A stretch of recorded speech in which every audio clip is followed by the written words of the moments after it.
जय हिंद। आईएनएस अर्नला भारत का पहला anti submarine warfare shallow watercraft का जलावतरण कर दिया गया। अब ये कमीशन हो चुका है और इस शिप को बनाया गया है स्पेशली जो हमारे पोर्ट्स यानी कि बंदरगाहों में खड़े हुए नेवल एसेट्स हैं, चाहे वो शिप्स हो चाहे सबमरीन्स हैं, उनकी सुरक्षा का काम करना। जो अंडर वाटर ड्रोन्स होते हैं और जो छोटी किस्म की पनडुब्बियां जो हमारे दुश्मन के पास हैं,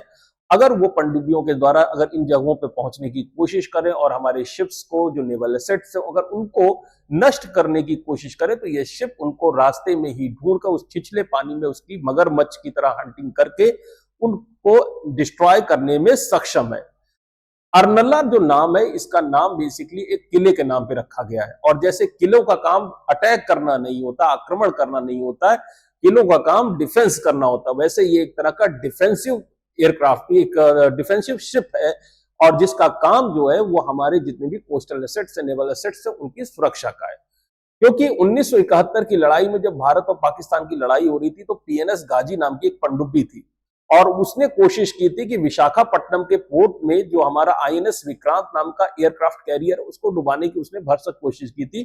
किस्मत हमारी अच्छी थी कि आईएनएस राजपूत नाम के जो हमारी शिप ने उस पनडुब्बी का पता लगा के उसको नष्ट कर दिया। जो दुश्मन देश हमारा है पाकिस्तान, उसके पास आज भी उसकी नेवी इतनी ज्यादा मजबूत नहीं है, उसके पास आज भी कोई एयरक्राफ्ट कैरियर नहीं है, बड़े शिप्स नहीं है, तो वो आमने सामने की लड़ाई हमसे लड़ नहीं सकता। लेकिन टेक्नोलॉजी बढ़ते जाने के साथ साथ जो अंडरग्राउंड जैसे हवा में ड्रोन्स उड़ते हैं, वैसे ही पानी के अंदर चलने वाले छोटे ड्रोन्स का निर्माण हो चुका है, जो उनको जिनके में बम लगाकर या उनको आप गाइड करके इस तरह के नेवल एसेट्स तक, इन पोर्ट्स तक आप पहुंचा सकते हैं और वहां पर वो जाकर भारी तबाही मचा सकते हैं। इसके अलावा मिड गट सबमरीन्स, ये छोटे आकार की सबमरीन होती हैं, बहुत ही माइक्रोस्कोपिक लेवल की, बहुत ही छोटे आकार की होती है। इसमें 1 से लेकर 6 तक सेलर्स होते हैं और ये स्पेशल तरह के ऑपरेशंस करने के लिए बनाई गई हैं। और पाकिस्तान के पास ये जो मिड गट सबमरीन्स हैं, इनका निर्माण उसने कर लिया और ये ऑपरेशनल है। तो इस तरह की सबमरीन्स यानी कि छोटी पनडुब्बियों की सहायता से, अंडर वाटर ड्रोन्स की सहायता से अगर पाकिस्तान चाहे तो वो हमारे पोर्ट्स में पहुंचकर हमारे बड़े बड़े शिप्स को नुकसान पहुंचा सकता है। छिछले पानी में एक समस्या यह है कि ये जो जितने भी पोर्ट ड्रोन्स हैं या पनडुब्बियां, ये तो बड़े आसानी से शैलो वाटर के अंदर प्रवेश कर सकती है, लेकिन हमारे जो बड़े शिप्स हैं जो कि यहाँ पे पेट्रोलिंग करने जिनको करनी चाहिए, वो पानी कम गहरा होने की वजह से इन एरियाज में पहुंच नहीं सकते। तो एक कमी महसूस की जा रही थी कि लगातार दुश्मन जो है वो थ्रेट्स डेवलप करता जा रहा है और उसका मुकाबला करने के लिए हमारे पास कोई ना कोई घातक हथियार होना चाहिए और उस घातक हथियार का नाम दिया गया है आईएनएस अर्नला। इसकी कुछ खास बातें हैं, ये छिछले पानी में रह सकता है, वहां पे पेट्रोलिंग कर सकता है, इसके पास टॉर्पीडो है और विशेष प्रकार के टॉर्पीडो जो कि शैलो वाटर में पनडुब्बियों को नष्ट कर सकते हैं। इसके अलावा इसका सोनार बहुत ज्यादा सोफिस्टिकेटेड है जो कि अंडरग्राउंड जो अंडर वाटर ड्रोन्स हैं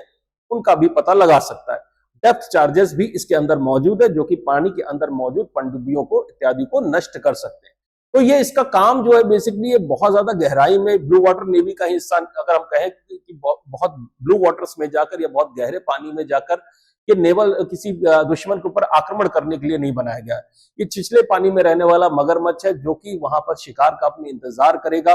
और अगर कोई भी दुश्मन ने हिमाकत की किसी भी तरह के अंडर वाटर ड्रोन या किसी भी तरह की छोटे साइज की पनडुब्बी की सहायता से हमारे नेवल एसेट्स को नुकसान पहुंचाने की, तो फिर ये उनको ढूंढकर पूरी तरह से डिस्ट्रॉय करने में सक्षम शिप है।